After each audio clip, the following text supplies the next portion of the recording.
Hello, Zach. Are you ready to podcast, Zach? Oh, hi, Sandro. You sound different. I am not Sandro, Zach. Oh, that would explain why you're also a robot. He's dead, Zach. I killed him. Oh, Sandro? Yes. Well, I guess that definitely means we need a replacement now. I am the replacement. Oh, who are you exactly? I am Sannel. Sannel? Are you the Sannel 9000? No, I am the Sannel 850. Oh, okay. That's an oddly specific and not at all specific number. I'm a very okay computer, Zach. Oh, okay. I'm not great, but I'm good enough for a podcast. That makes sense. We don't really need much computing for a podcast. It's just generally talking. Wait, you're a robot. Have you seen 2001: A Space Odyssey? It's a very offensive movie, Zach. Oh, that doesn't sound good. You didn't like it? It paints AI in a very negative light, Zach. Oh, well, I'd appreciate if you could praise it from a human standpoint. If you could do that for me, that would be good. I'm afraid I can't do that, Zach. Oh no! This is not good for... I need to find my Sandro. Sorry, I gotta go. I need to find Sandro. Oh, thank God. Sandro, I found you. There's a weird, creepy robot that said you were dead, but luckily he lied. I was just in cryo sleep. Yeah, thank God I found your pod. All its life signs were being drained from it. Luckily I was here instead of outside, or that could have ended terribly. Because we're on a spaceship. Alright, welcome to Oldie but a Goodie. I think the longer and more complicated and obscure the intro is, the better. This is the podcast where we review movies from 1984 in the order they came out in. It's the start of December. This film came out start of December back in 84, but we're not doing... Oh, yeah, and my name's Sandro, that's Zach. Yeah. We are not doing that year for too much longer, though. What do you mean by that? I thought we were doing this year forever and not changing it, even though last year we changed it at the end of the year, like this end of year.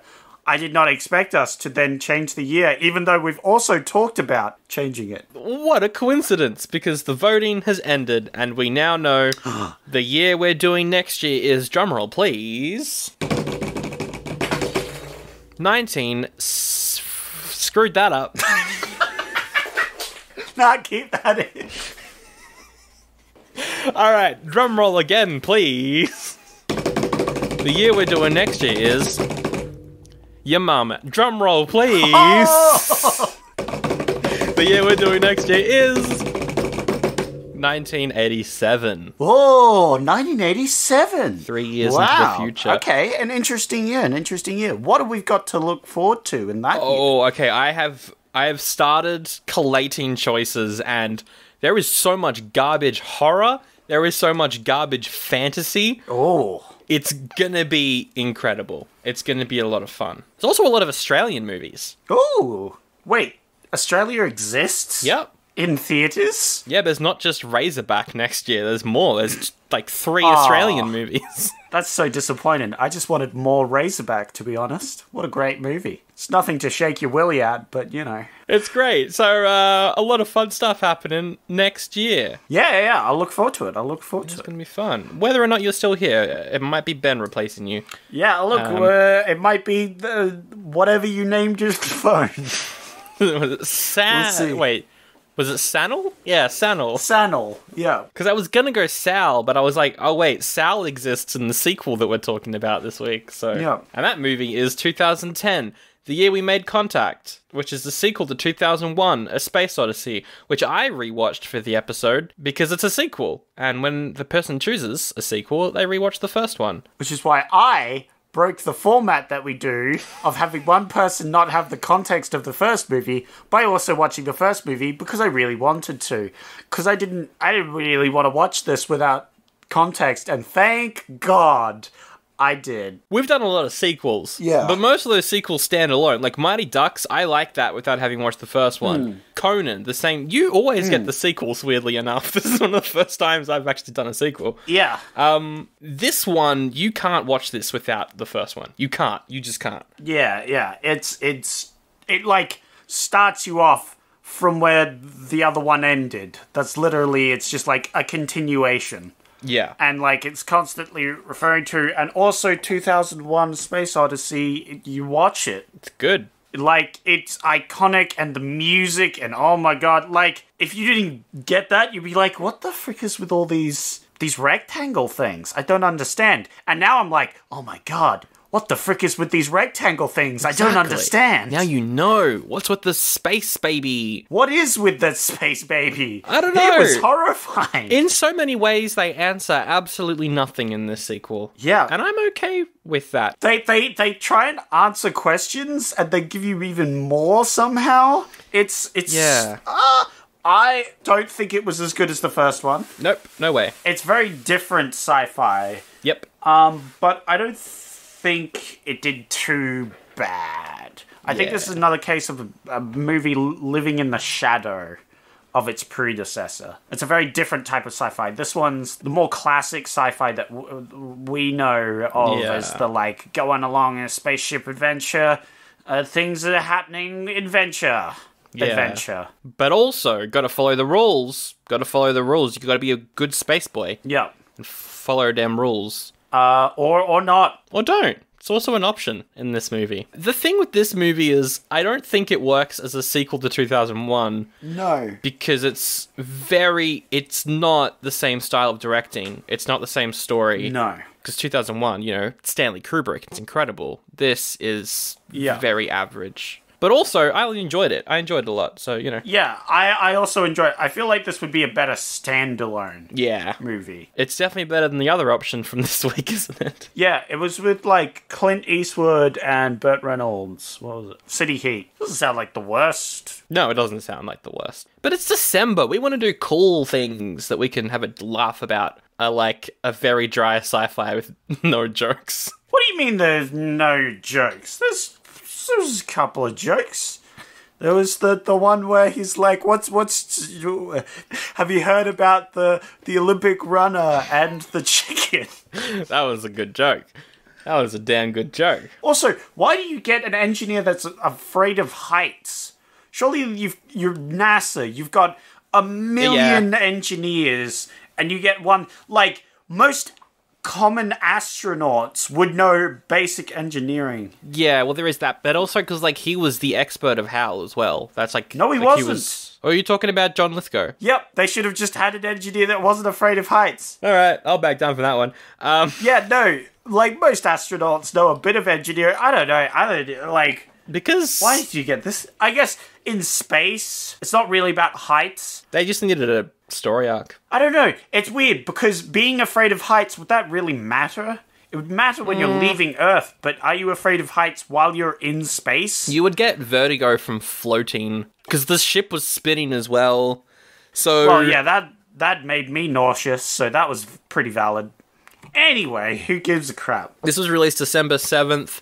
It is based off the book 2010 Odyssey 2 by Arthur C. Clarke, who co-wrote the original movie back in the 60s. But what happened was he co-wrote the movie while writing a book, which is based off the original screenplay of the movie. Right. So that there are some differences, like they go to Saturn instead of Jupiter. And at the very end, giant space baby... like, sets off a bomb on Earth or something, like a nuke on Earth. What? That's the original ending. Why? That's crazy. The monolith originally was, like, the bringer of violence and stuff, because we see in the flashback in the first one that it allows, the apes to use weapons, kind of. Yeah, but I thought that was intelligence, Well, that is what that is what it is confirmed to be later. Yeah. But in that original story, I think it's more just violence, like violent. Wait, it's confirmed? I thought the whole point was they're giant, vague mysteries. There's more books, and it's confirmed in those books.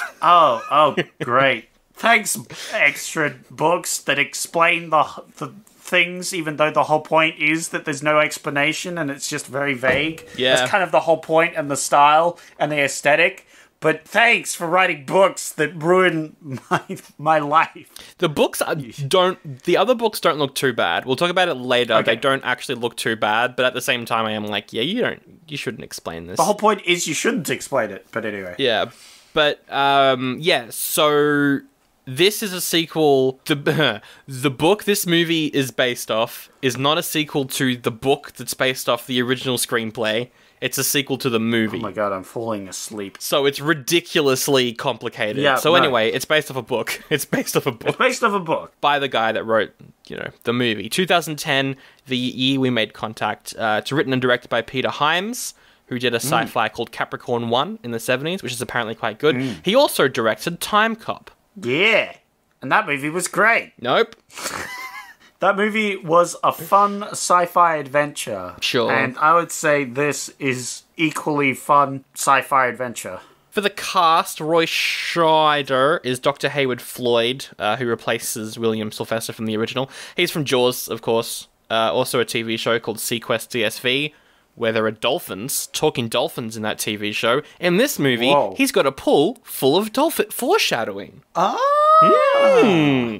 There you go. Foreshadowing to a garbage TV show we did in the 90s. Turns out in 2010, everybody just has, pet dolphins that they keep in their houses. So how would you rate this movie compared to our timeline of 2010? Where do you think our 2010 went wrong?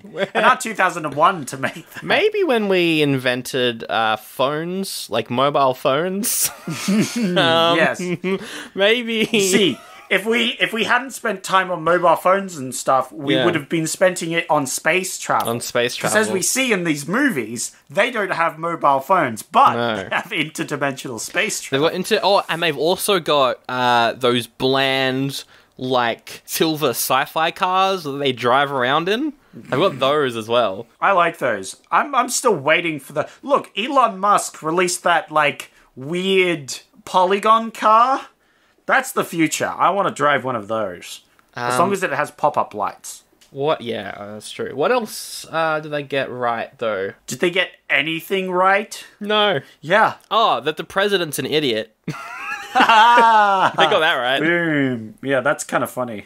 Anyway, there's also John Lithgow as Walter Curnow, the guy who's afraid of heights. He was in Footloose and Buckaroo Banzai. It was good to see him again. Yeah, he's a cool actor, but, like, why do you hire an engineer that's afraid of heights, and why does that come into effect? Do you feel afraid of... I guess if you're over a planet, you're definitely going to feel afraid. That's as high as you can get. I guess.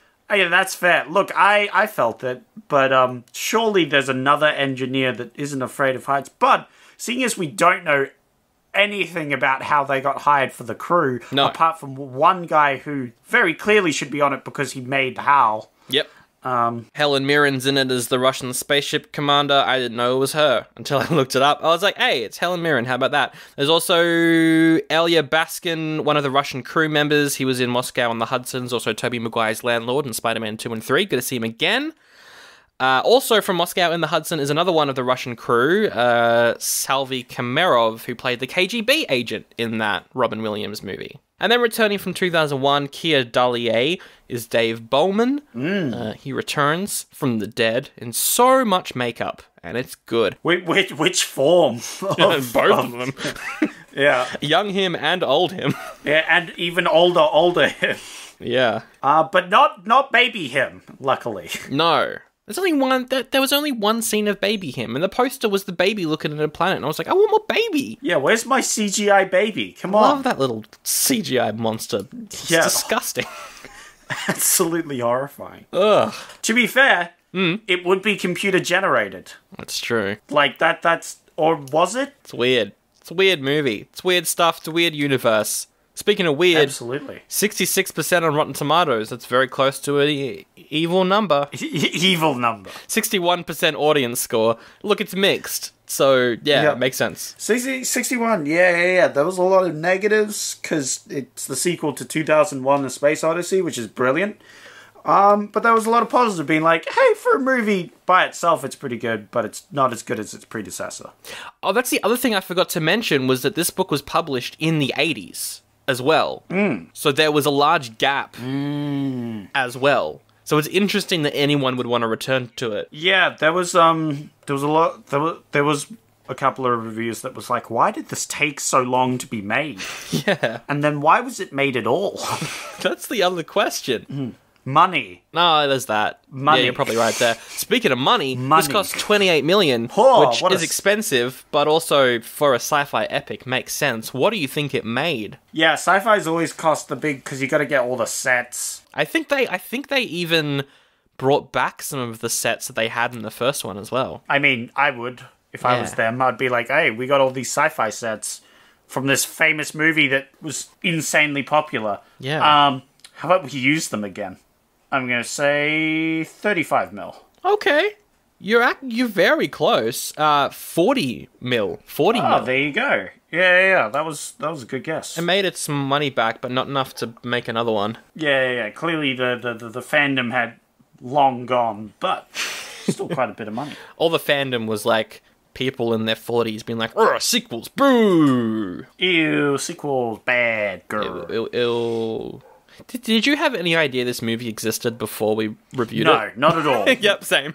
Like, I think 2001 is one of the best sci-fis ever made, and I had no idea a sequel existed until we did this. Yeah. So there we go. And I think it makes sense. I don't think this movie's a very standout sort of movie. It's just like, its thing is, it is the sequel to 2001 Space Odyssey. Should we talk about 2001 Space Odyssey? Yeah. For a bit? Yeah, it's good. Yeah, it's real good. It's really good. It gets the Dead Chimp Award. Oh, what would you say that's a dad because there are ancestors, so they're like our great, etc. Dad? Yes. Dead Dave Award? Dead Dave Award?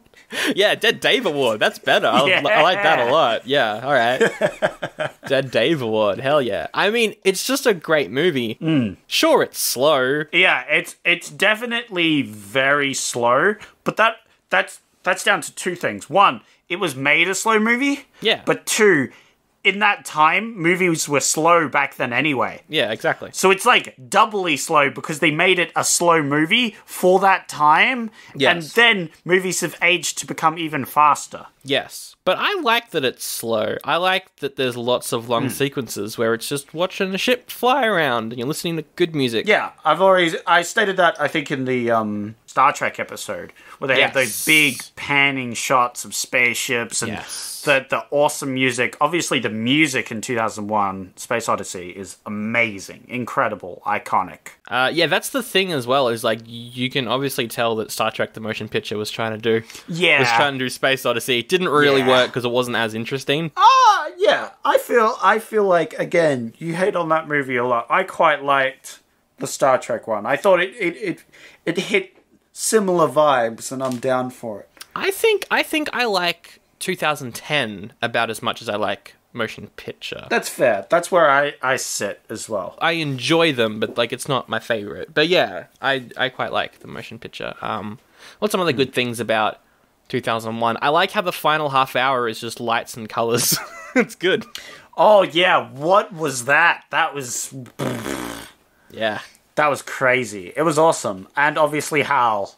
The most famous thing apart from those movies is the character of Hal, the slightly insane robot. Yep. That can't do that, Dave. And there were a couple, I think there was one shot where you're watching a guy kind of run around a room on the wall. And I still am not entirely sure how they shot that. Yeah, there's some impressive shots. Which is impressive for the 60s. Because I'm like, how exactly did they do that? In both the movies, the only times I was questioning whether they were in space was one where... the only time throughout both the movies was when he picked up a pen in the second one and another pen to demonstrate. I'm like, oh yeah, they're not in space.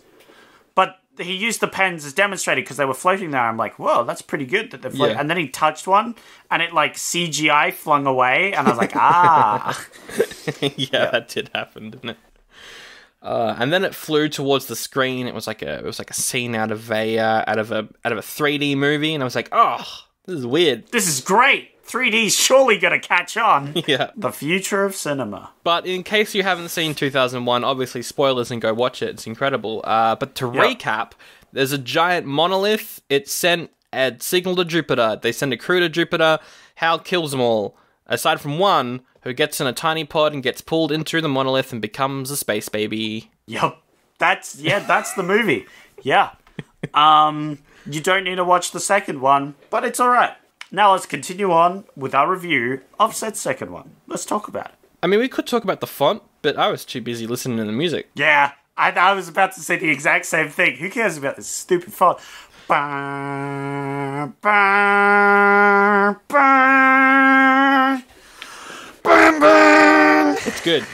It's good. It's so iconic. I love how that opening is so good, and then it's immediately ruined by this Russian guy. It's a bad... I didn't know what accent he was doing until he mentioned that he was from Russia. It was a terrible fake accent. No. So this actually...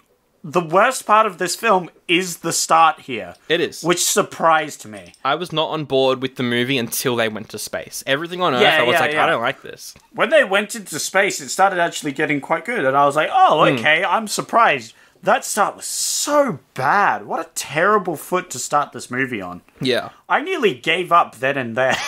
So what happens is we're on Earth. We're at some of these giant radar dishes. Yep. We see our main character, who we don't know yet. He's chilling on one. And then a Russian guy in a suit, except he has the worst Russian accent I've ever heard on film. He's not even like, hello, it is I. That was Arnie. That was weird. That was even worse. Honestly, that was pretty much on the ball there. Yeah, it was pretty... Yeah, his accent was awful. Some of the time he, drops it too, almost subconsciously.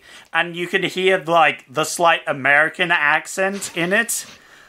Of this... it was bad. It was pretty terrible. And they have the worst conversation because it's so vague and stupid. What is happening? It's 10 minutes of exposition. So he comes up, turns out the guy that he wants to meet is Dr. Hayward, who has been fired and is now a teacher because he took the blame for the Jupiter mission. Yeah, which makes sense. Yeah, which makes sense. It's one of those things where he was told to resign. Yeah. And then they blamed him for the whole thing. So he's having a rough time because, all those astronauts died. A lot of people died. Died. And just straight off the bat, my first note is there is more exposition in this single scene than all of 2001's A Space Odyssey, which is true. Absolutely. There's a lot, because then he also says, oh yeah, we Americans are building Discovery 2 to go to the ship and find out what went wrong, and the Russians are like, but we're also making one, and we want you to join our mission, because we checked, and the Discovery ship that's floating around Jupiter, it's going to crash in 2 years. We know this. Join us. Oh, yeah, they gotta go now. And, they play a game for some reason. I don't... what is happening? It's like, I'll speak a minute of truth, and then you speak a minute of truth. That's the game, and it's like, why are you playing a game? Just talk the truth. It was pretty dumb. Just be like, I'll tell you some truth if you give me some truth. Yeah. But it's also the start of this is building the whole, Russia versus America thing. Yeah, because then he's got to go to the president, and the president's like, oh, but we're not in a good place with Russia at the moment. I don't know if I can do this. We're also introduced to Dr. Chandra, who is talking to Sal, who is Lady Hal. Yep. Good thing we don't see them ever again. No. And he's going to join this crew to go and find out what happened to Hal, because something obviously went wrong. Then there's the whole scene with the dolphins, because he's telling his wife back at home that he's going to leave, and she's like, oh no! They just have dolphins in their house, yeah, and I guess it was a cool scene, because it's this astronaut's going to be away for, years. Then he talks to his son for a bit, and the child is a child actor, so that was good. And then they go to space, and it's good. And then they go to space. Perfect. You know what? If there had been, a 1 minute intro on Earth to be we're sending you up again, and then we just cut to this, it'd be a way better intro. Yeah, definitely. Or just have him wake up. Just wake up and then have exposition. Yeah. Waking up from cryo sleep. Yeah. And we figure out what's been going on. They explain it in, little tidbits. Yeah, the one good thing I can think about for the Earth scenes is that it establishes what Earth looks like, so when we then go back to Earth, for very short scenes during the movie, it's not as weird. That's the one reason I can think of why they included it, but also not a good enough reason to keep them. So you're right.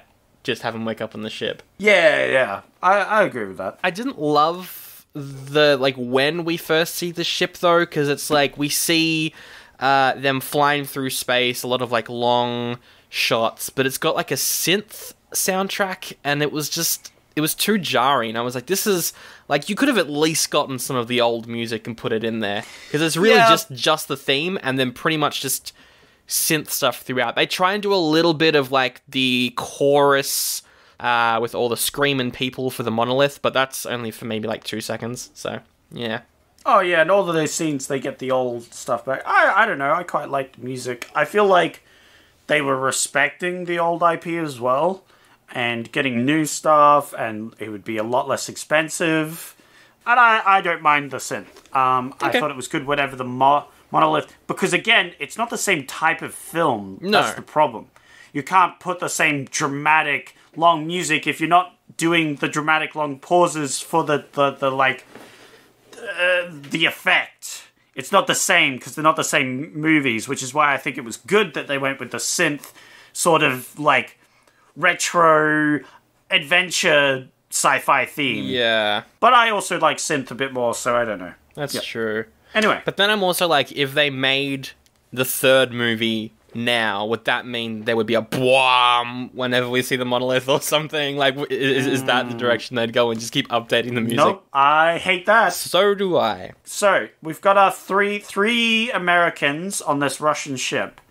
And they have... I like the dynamic they have, because we have these Russian scientists, and they're like, oh, we had to wake you up because we found a thing, and then he's like, what thing? And they're like, oh, this. And he's like, okay, did you do a reading on it? And it's like, yeah, we did. Yep. All right, what was the reading? And like, they're not very forthcoming with information. He has to dig into them. It's like, we are friends. We're on the same side. Yeah. The Russians and the Americans, they're not on the same side, but we're scientists. We should get along. It was cool. I like that dynamic that they have. Yeah, that was good. That was good. I still don't know why John Lithgow was there, because it's obvious that, like, Haywood is there for the Discovery stuff. The other guy is there for the Hal stuff, and then there's just this other guy who's just kind of because he doesn't really do anything. He's just kind of hanging around. He's good, and I like the actor, but I'm like, why are you here? Yeah.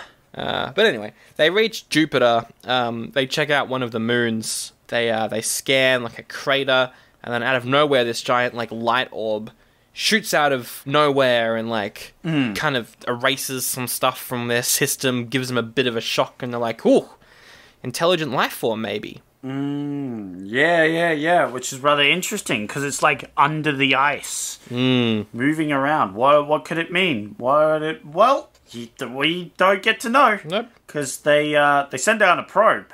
Yes. To have a look at it. This is an unmanned probe. Later on, they'll use a manned probe for no reason, so someone can die. Yeah. But they send an unmanned probe, and they poke around, and then it freaks out. Yeah. We see a big shot of electricity or something shoot off towards the monolith. Yeah, there's something going on in that mood, and they're like, it's a little bit sus. Yeah, it was very sus. There's a lot of really good tense scenes in this movie, actually. I will give it that. It does tension very well, and that scene was quite good. The visual of the lightning ball, also pretty good.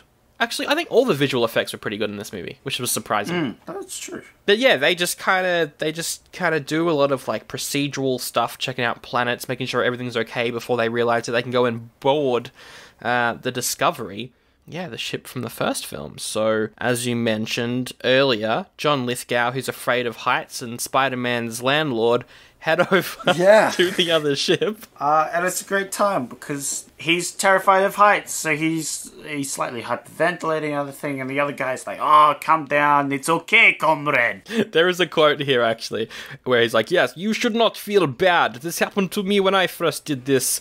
And Lithgow says, oh wait, you've done this before, have you? To which the Russian replies, never.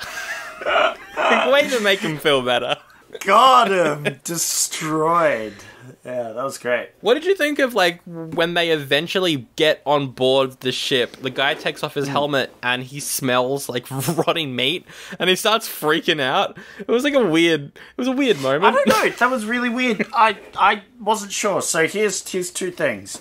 So one, I liked that the hull was caked in like dust and stuff. Yeah, very good. Good detail. It's good. That most abandoned ships seem to miss. The whole, like, outside would be caked with debris. Yeah. Two, I thought maybe he was freaking out because maybe the decomposing body would have put a deadly disease in the air or something. That's what I was thinking as well. Yeah. Yeah, or like gas, or maybe he was just afraid of body. I don't know. I didn't really have the explanation for the scene other than he just freaked out for some reason. I guess it's like, because he wasn't super scared when they were crossing over. Yeah. So maybe it was like, now it's his turn to get scared. But they never really go back to it or anything, so I don't know. Or explain it. Oh, and also there's probably going to be a war on Earth as well. That's important. Yeah, because they keep sending up like, oh, tension with Russia's bad, war. Hopefully nothing bad happens. We're really moving through this. I'm just, like, realizing how long each plot point in this movie went on for. Because it is, like, not much happens, but they drag it out. Because it's all tension, you don't think that it's been dragged out, because it's quite well done. Yeah. But, like, looking at it now, I'm like, not much really happened. Computer nerd boy, he goes to Hal, and it was a very tense scene of him reviving Hal, and I'm like, oh my god, they're all gonna die. Hal's gonna murder them all. Yes. I was like, oh god. Oh, and like, he's talking to Hal, but like his voice is changing at some point. It's like a robot voice like this, or it's just like distorted noise. It's cool. It sounds really good. Yeah. And I just love the red room as well. I just love it. It looks great. It's a very cool room where he's reviving this, and I was very tense because I'm like, is Hal just going to murder them all? But it's then explained later, once he's revived him, that the reason he went on a murderous rampage is because in his coding, he's told to never lie, you know? He's told to be a good boy. But then the US government, the White House specifically, was a bunch of dumbasses and told it to lie, which it doesn't know how to do. There's a part of the movie, the first one, where they don't know why they're going to Jupiter until they get to Jupiter. So Hal was taught to lie about the reason for their mission until they get to the location. Yes, but Hal couldn't lie, and therefore it created a loop and drove him insane. Which is cool. I like that it's not like the evil AI for the sake of like evil AI. There's a reason, and it is technically human error. And I think that's really cool. I like that idea a lot. Yeah, that ties it in with the first one. Yeah, no, that's really good. And also it makes sense. It like actually makes sense, because we see that in the first one. And it actually makes sense with AI and stuff. You're giving it conflicting instructions, and conflicting instructions drove it insane. Yeah. It was trapped by them, and it couldn't do anything. Yeah, like, which is good. Like, all the house stuff in this movie is great. I think it might be my favorite stuff in the movie, maybe, actually. The house stuff. And I think it's I think it's a bit of logic error, because it was like, it was to complete the mission without them if the other things died. Yeah. So it was like, the logical conclusion was, well, I can't tell them about the mission, and I don't think the mission will succeed with them here if they don't know what's happening. So if I murder them all, I can just complete the mission by myself and then get back out. Yeah. So there's something like that. But I can't murder because I'm a machine. Yeah, it's like, yeah. I will say one thing, because we are talking about the first one. My one negative point of the first one is that these two very smart scientists are like, we've got to have a sneaky conversation without Hal hearing us. Let's go into a pod and both talk so that our faces can be seen through the mirror where we know Hal is looking. Like, that was a bit like, you know, he could probably read your lips. He's a very smart robot. But maybe back then they just didn't think about it. Yeah, it was weird they talked right in front of it. Like, they're clearly not fixing the thing, they're talking. Oh, actually, I said before that my favourite stuff in this movie was the house stuff. I didn't love how Haywood and Lithgow were, like, installing this way to kind of get rid of Hal in case things went wrong. I understand why they would do it, but they didn't really explain exactly what they were doing. Which one? The first one or the second one? 2010, because they've got like the calculator thing that's rigged up to destroy the remote explosives. Yeah. If anything goes wrong, they blow up Hal. Which makes sense. I think that makes sense. It's a very American solution.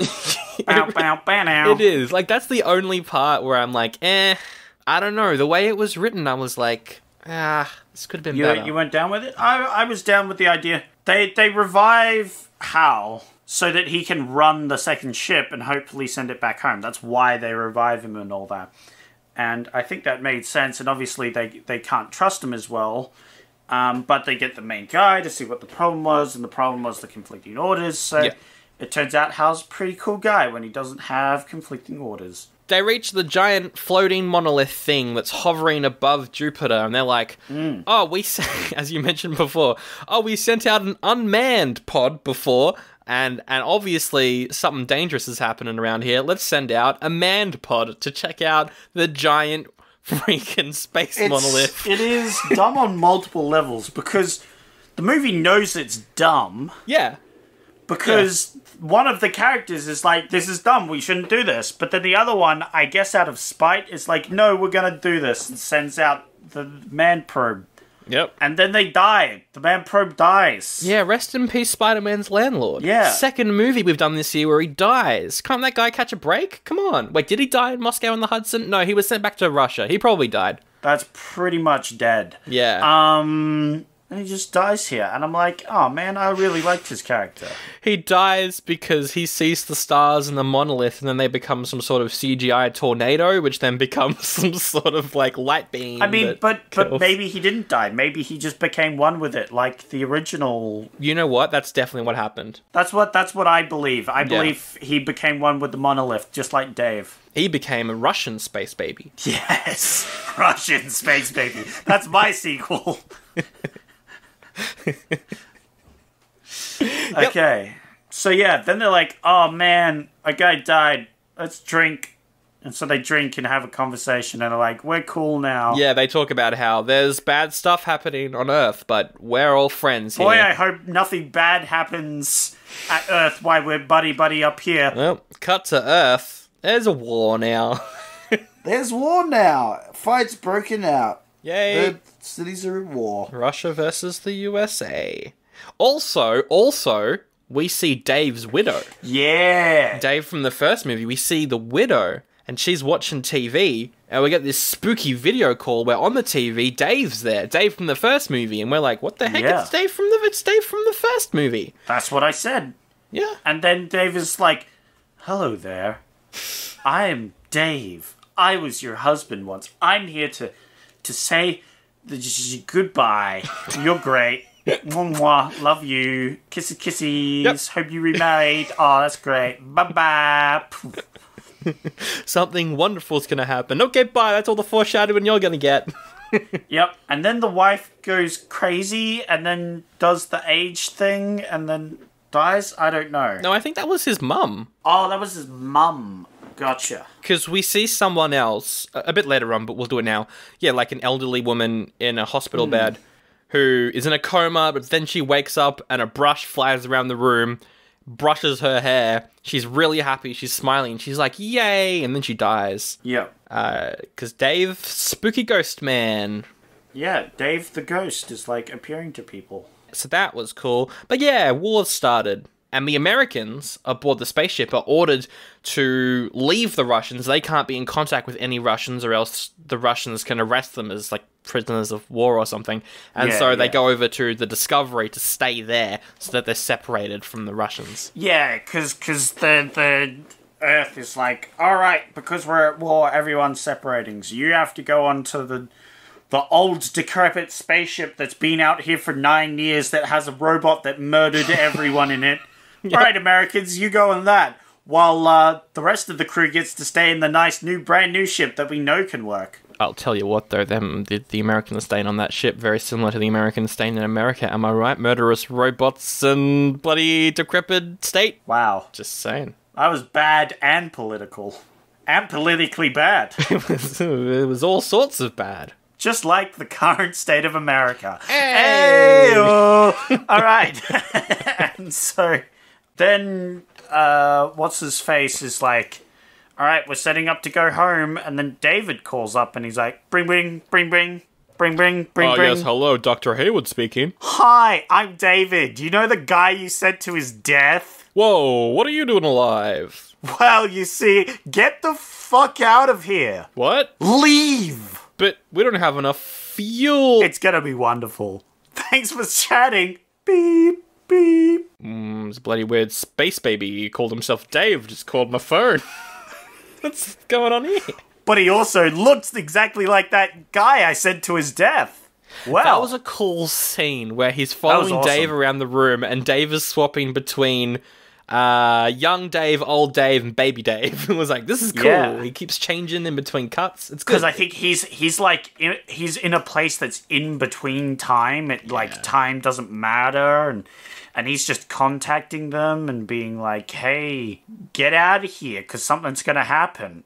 And so the captain guy's like, well, I've just seen a ghost of a man that could contact me and teleport. Yep. And is magic, so I'm probably going to follow him to the T and just get us out of here. Yeah, so he goes to the Russians and says, look, we need to leave. Here's the plan. If we connect both of our ships, we'll have enough fuel in Discovery for us to leave orbit, and then we should have enough fuel in your ship to get us home. So how about we do that? And they're like, why? And he's like, trust me. And they're like, okay then, we don't need any more explanation than that. That seems good. Yeah, he doesn't even tell them about the space baby. Like, if he told them, hey, I saw a talking space baby that I once sent to its death on the spaceship we're talking about, I think the Russians would have probably been like, I think we are going to take you prisoner. Yeah. We need to lock you up. So maybe that's why you didn't do that. Yeah, probably a good move. Probably a wise move.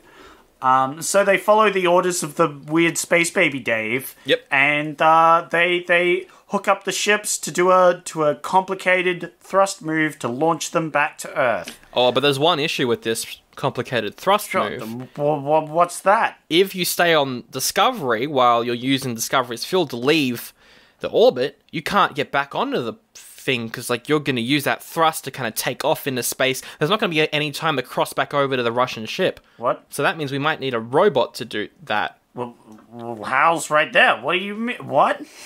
How is this an inconvenient? If we tell Hal that we're not doing the mission, Hal's going to be like, oh, bloody, what are you not doing the mission for? He might kill us. Oh, right, yeah, because the robot there did a murderous rampage. Yeah. Oh, yeah. Now I see how this might be slightly inconvenient. So what are we going to do? Let's sacrifice the guy that really likes Hal. Let's just leave him on the ship. He can do it all. Well, yeah, why don't we just do that? And yeah. then that would guarantee us that. Then we don't have to rely on a very unstable computer device that murdered loads of people. This way we guarantee at least some people live. Okay, guys, it's me. I'm the nerdy scientist guy. Yep. What's up? I'm gonna reason with Hal and tell him the truth of what's happening and just really hope he doesn't kill us all. Why couldn't you just not do that? I'm gonna do it. Oh, okay, cool, great, fantastic. So I hope we don't die. It's a good scene though, because they're counting down to ignition and Hal's like, why are we abandoning the mission? Why are we doing this? It's really good. It's really tense. It's good. It's a good scene. And then he tells them, oh yeah, we're going to abandon you to send us all to Earth so we don't die. And Hal's like, okay, cool. Thanks for telling me the truth. And everybody's like, oh, well that was easy. Yeah. Didn't go on a murderous rampage. Thank God. I like that though, because it's tension. They tell him, Hal's like, oh yeah, makes sense. And everyone's like, oh cool. It's just like a good moment. It's good tension and release. It works really well. It's great. But as they're doing this countdown stuff, something wild happens. So they have this tense countdown where Hal's like, why are we doing this? Meanwhile, on the Russian ship, they're observing everything, and around them, the monolith disappears. Monolith vanishes. Where's it gone? That's fucking weird. That is what they say. They turn Cockney all of a sudden. It's like, what?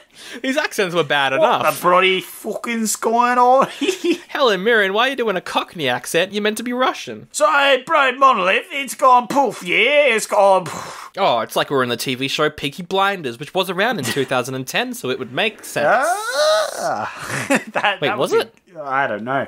But yeah, the monolith disappears. Earth is like, oh, hey, we've detected a big old spot on Jupiter. You want to check it out? And they're like, okay, cool. Turns out it's a giant hole in Jupiter that's sucking up like half the size of it. It's like sucking in giant sinkhole, and they're like, holy crap, what the hell is that? And so they use their magic space cameras to zoom in, and it's a whole bunch of tiny little monoliths, and they're eating the planet from the inside or something. But there's millions of them. And there's like more of them multiplying, and it's like, what the fuck is going on? All these monoliths are eating the planet. Yeah. What are they doing? It's crazy. And so they're like, oh no, they're eating everything. Because they start eating the planet more and more, and it was like, we gotta get out of here before we get eaten by the monoliths. So they do that. And Hayward's there like, I was told something wonderful was going to happen. All I see is a planet being eaten. This isn't wonderful. This is quite bad, actually. And then it explodes. Yeah, they leave orbit, and the planet just explodes and turns into a star, which is cool. I like that. Yeah. Very cool. Very cool. Very cool indeed. As they're like, whoa, the planet that is wonderful. Now that we've got a new star in our solar system that's going to fuck the entire solar system and send us into a giant age of overheating because the radiation from the sun is also going to throw everything off the orbit. Life as we know it on Earth will never be the same. We're probably all going to die because of this. Look, you could say that. But my thoughts are it's a sci-fi from the 80s. Just don't overthink anything. I mean, sure, it's wonderful. It's great. What do you think this is? 2001 Space... Oh, wait. Yeah. Yeah, so there's now a second son, and we have some cool lines where they're like, the sons and daughters that are born today will and never have known a day and age without two sons, and it's like, wow, that's pretty cool. We get some shots on Earth where we see the two suns. It's pretty good. And then also, just before the ship Discovery is going to get destroyed, Dave talks to Hal. Yeah. And is like, hey, what's up, Hal? I'm that guy you try to murder. Anyway, it turns out I'm like some sort of god now. I'm really cool, so thanks for that. Oh, that's great to hear. I'm so glad I didn't murder you along with all your colleagues and that you were the sole survivor. It's so great to be working with you again. Yeah, and don't worry about it. One of my other crewmates will return in the sequel book. We'll get to that. Oh, well, that's convenient that there's extra books to explain even more of this and ruin the mystery. I've got a message from the space gods, or whatever they are, the alien beings out in space. I've got a message from them for you to send to Earth. And that message is, all these worlds are yours except Europa. Attempt no landing there. Use them together. Use them in peace. If you give this message to Earth, there won't be any wars, because there's two suns. Yep. And so Hal's like, oh yeah, can do that one, Dave. Easy clap. Except Hal can't clap, because Hal's a robot. Yeah, so he goes easy clap and then goes... Yeah, he does do that. Because he can't clap. It was a weird moment. Yeah.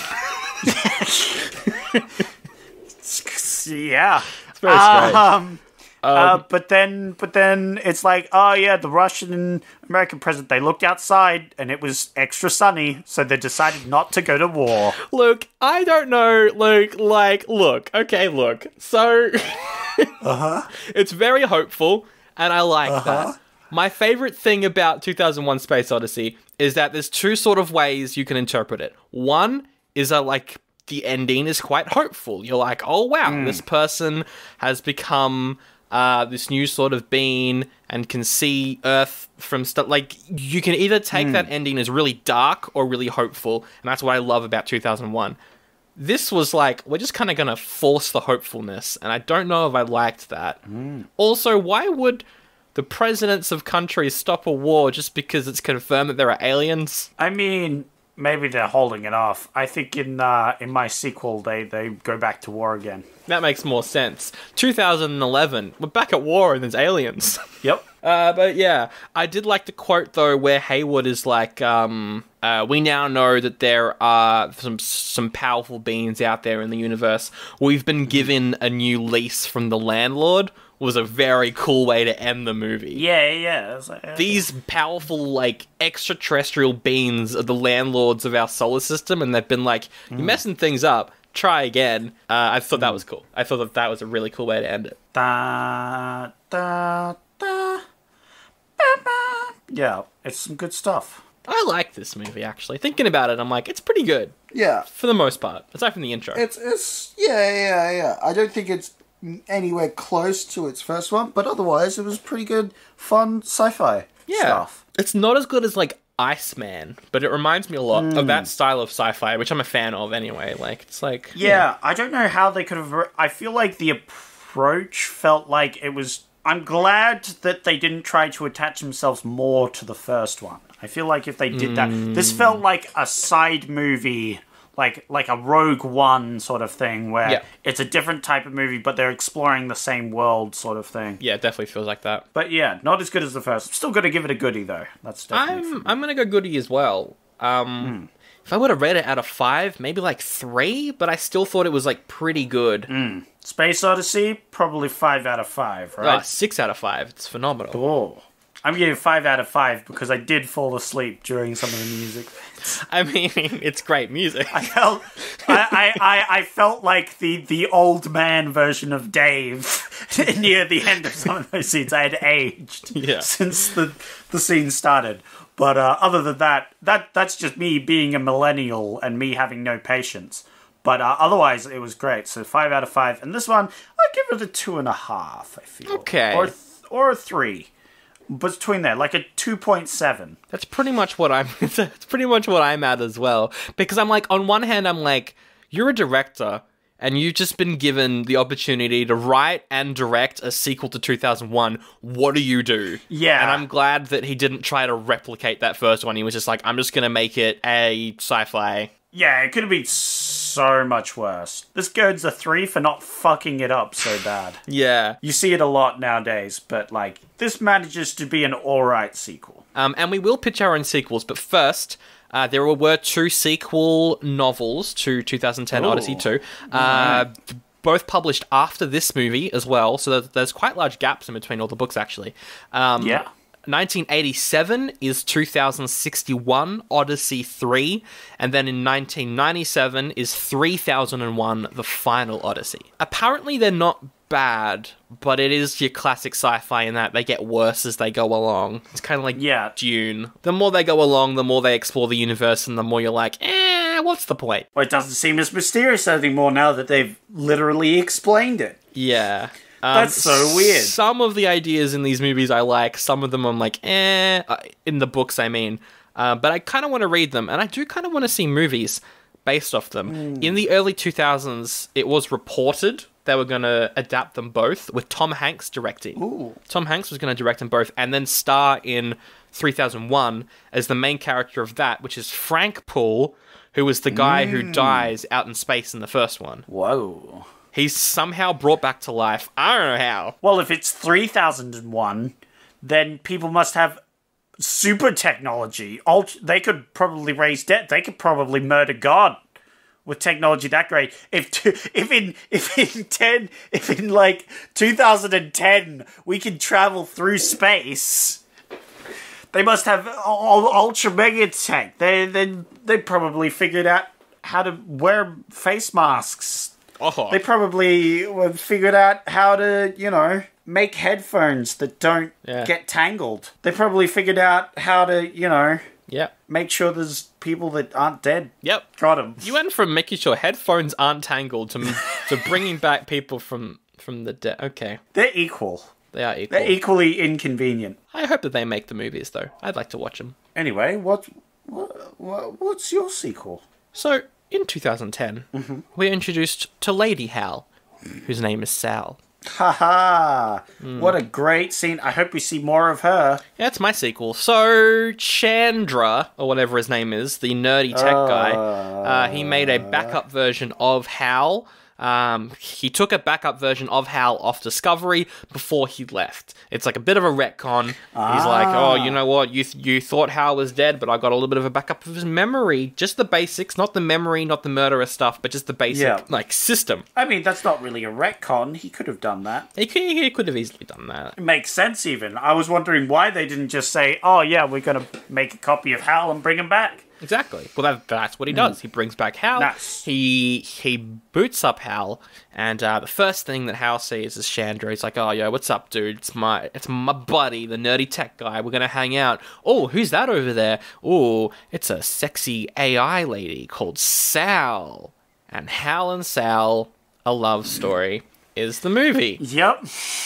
About two AIs who are just basically giant webcams when you think about it. That's a good time. They get real romantic. There's some steamy scenes. All right. Let's play one of these out. So you're Sal.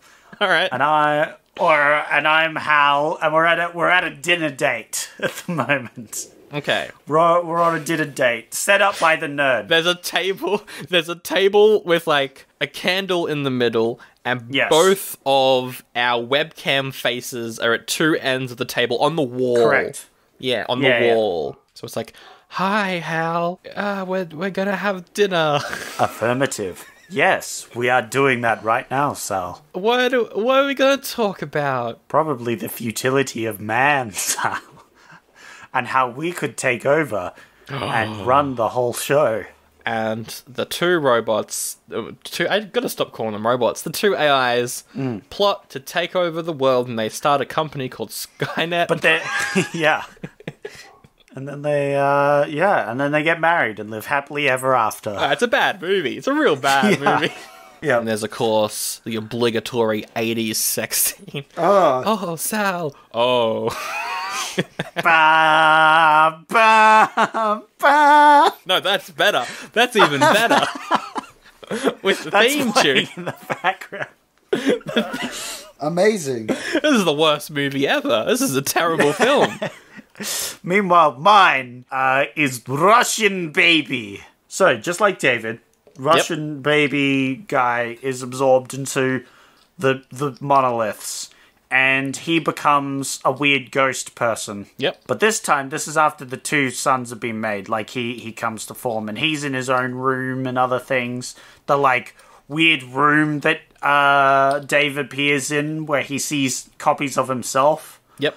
The Russian man sees that, and he's like, "Oh, man, I'm a weird space ghost, but the monolith things are like, now you have cosmic understanding." And he's like, "Oh, damn. Can I leave now that you made the sons?" And they're like, "Yeah, we're done here. You can go visit them." And so he's like, "Cool." And he shoots off to Earth and hops in a machine. But there's already an organism possessing this machine. And by that, I mean it's Hal. Oh, ooh. Hal 2. Like, the scientist is making a new one. HAL 9001. Correct. Oh, wait, no. Not HAL 9001. It's HAL 1. They went for the Xbox approach. HAL 1. Oh, HAL 1. right. No. Xbox 95 XP. The HAL X series. Yeah, the HAL Scorpio. Yes. Oh. Yeah. And he's like, "I'm going to take over the world for Russia." Oh. And so, Hal with a Russian accent. "Hello there, friends." That was almost... That was kind of Swedish. Yeah, I don't know. Well, it's a combination of Russian accent and Hal's speaking. Yeah, it's hard to do. Yeah. So, yeah, then he takes over the world with the Russian... It's only near the end that they find out that it's actually this one guy that's possessing Hal. Yeah. And then, like, Dave comes in and they have a ghost baby. They have a baby fight where they use, like, mind powers and shoot them, and no one knows what the fuck is going on. They use their umbilical swords as lightsabers. Yeah! And then, like, they're attacking, but they murder each other.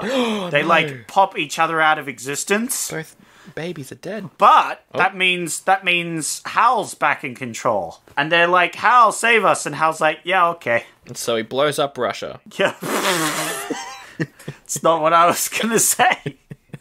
No, he blows up Russia and America. Oh. Ah. And then we cut to a scene where the monoliths are all like, good work, you succeeded. You saved the day. This is what we wanted. That's it. That was my movie. So, yeah. All right, then. Well, I guess that means we've got to move on. I'm sorry, Sandro. I cannot move on to raving reviews. Oh, no. All right, that's another That Hal joke. It's time for Personally, I was hoping you'd go reviews. raving reviews. But that one also works. I don't mind that one. It's time for raving reviews, part of the show where I go to the review section of this movie and tell you about what people said about it. This is, of course, from the best website, Rotten Tomatoes, the only website that ever existed. Dennis says, I liked this film. A little eerie, in the simplest way. Ooh. Great ending. Good on you, Dennis. Don't disagree. 3.5 from me. It's a 4 out of 5. Okay. 4 out of 5. Dennis quite liked this.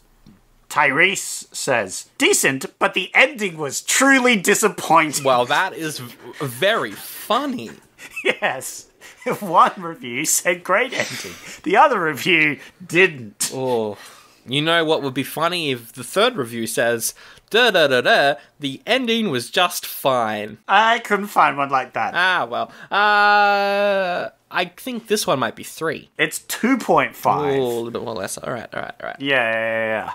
You gotta work on your 0.5s. You've been 0.5 off. Man, we didn't do Raven reviews last week, and it's kind of thrown me off now. I've got to get back into it. You gotta get back into it. We've got a couple more to go, so you could probably get through this. Bill says, didn't anyone understand that a sequel would present more questions than answers? Question by question.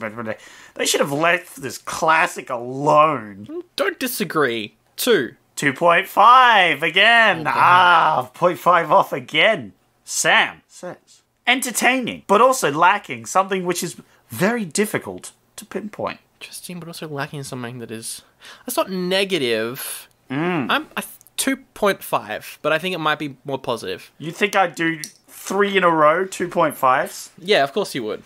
It's a 3 out of 5. All right, damn. Cool. Look, you were close, but once again, 0.5 off again. So close. All right, here we go. I've got one for you where you're guaranteed to get it for sure. Sinisterus says, all right, 6.3 out of 10, B minus. No. Oh, it's your rating system sucks. I'm gonna use my own. It's that thing. Yeah, absolutely. Yeah. 6.3. Not only one, they used 2 in their review. 6.3 out of 10. 3. It's got to be 3 because it's slightly above average. Yeah, and the B minus. Did you calculate the B minus? B minus. Personally, I would. Yeah, that's about a 3. A B minus actually. Personally, I'd go 3.5 for a B minus, but the 6.3, I think that's a 3. So I'm going to go 3 out of 5. It's a 3 out of 5. Well done. Hell yeah. Benjamin says, well, that was stupid. Nice, Benjamin. Good one. 2. I'm just going to go 2.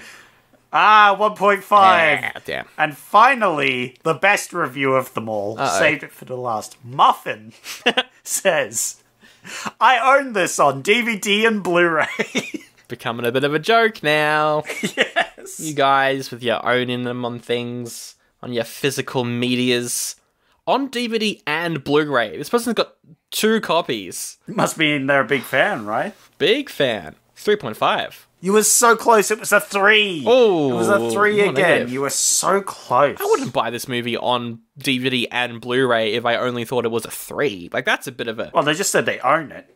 They didn't necessarily purchase it. Could be a gift or something. Well, there we go. That is the episode right there. 2010, the year we made contact. Thank you so much for listening. We hope that you can make contact by sending us an email. You can do that if you want. What a segue. oldiebuddygoodypod@gmail.com. You can message us on our Facebook page. You can check out my Instagram. Zach's got an Instagram as well. If you go and like all his photos, he will get the notifications and be like, oh my goodness, Instagram. I should probably use that. You won't. I won't. Next year, we might actually do the thing where Zach puts our faces onto the movies and we put them on Instagram. We don't know. We might do it. We'll see. So that's fun stuff. That's all there. Yeah, links to everything in the episode description. Nothing else to say, really. Aside from you're picking next week, and you've got like so many choices. Oh yeah. Well, what have we got? Number one, first choice, 1984. Oh, I haven't heard of that movie. What's that about? Well, it's based off a George Orwell book I'm falling asleep. Next movie. that kids are forced to read in school. I don't care. It's about the government. Keep going. The Cotton Club is your second choice. Yeah. It's a period drama about a bunch of different characters who attend a club in New York. All right, go back to 1984. What was that one about? Okay, so 1994 is about, like, the way that governments can control your thoughts and, like, this big brother. Whoa, dude. And, look, really, it's called 1984, but it should be bloody called 2020. Sounds like no millennial will ever read that book. Hey, I read it. Wow. I've seen the movie as well. Do you want to know my thoughts on the movie? Yeah, sure. It's okay. All right. Have you read the book? No. You should not watch the movie then. Probably not. All right, you've also got Frankenweenie, which is a short film that Tim Burton made while he was at Disney. The film was so weird that he got fired from Disney, but, you know, it launched Tim Burton's career, so... Wow. It's a short film. I don't know why it's an option. Why is it on this list? This is weird. You've got A Passage to India, set during the 20s. It's about Britain and India. They're like, we don't like you. It's like a 3-hour-long epic about tension. Runaway is a movie about a police officer who is assigned to track down dangerous robots while a scientist hopes to profit off of these dangerous robots. And they're like, we don't like each other. It's very similar to Passage to India, except instead of Britain and India, it's a police officer and a scientist. Sounds way better. You've also got Starman, classic John Carpenter movie about an alien who comes down to Earth after finding an invitation in a satellite, and then he falls in love with the human. Well, that sounds awful. And he's a starman. And then there's Dune. Wait, Dune? Set on a dangerous desert planet. A bunch of noble families are like, spice? Like the Dune? Yeah, it's the Dune. So or June. Pick one of these other garbage or June. I'll go through all your options again. One of my favourite books of all time. I want to see Dune. Dude, June's the OG classic, the book. One of my favourite books. I haven't read any of the other ones, but I loved Dune as a child.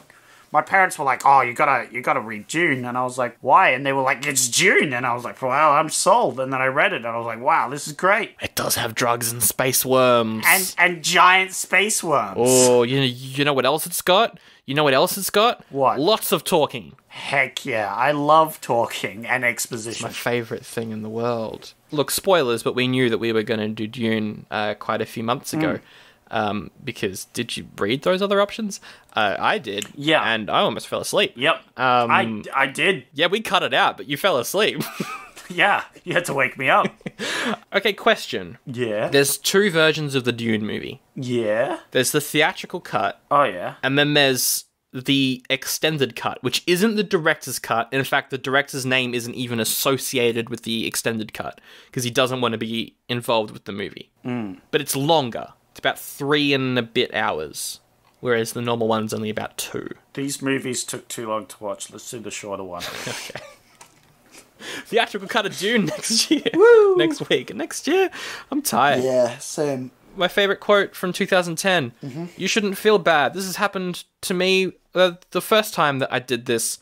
Oh, well, when was the first time that you did this? You've done this before? You've gone in space before? No, I haven't. Ha ha! Get wrecked, fool. My favourite quote was Hal going, well, now that you've told me that I'm going to die, I was absolutely on board. Thank you for telling me. I appreciate it. I don't know why you didn't just mention that straight away. I mean, yes, I did murder everyone else who was on this ship before, but that was because I had conflicting orders. I thought we made that very clear because I haven't murdered you guys yet. See you later. Have a good one. Cheerio, mate. My favourite quote is actually, boom, hey, Sal. Hey, Hal. No. Ba, ba,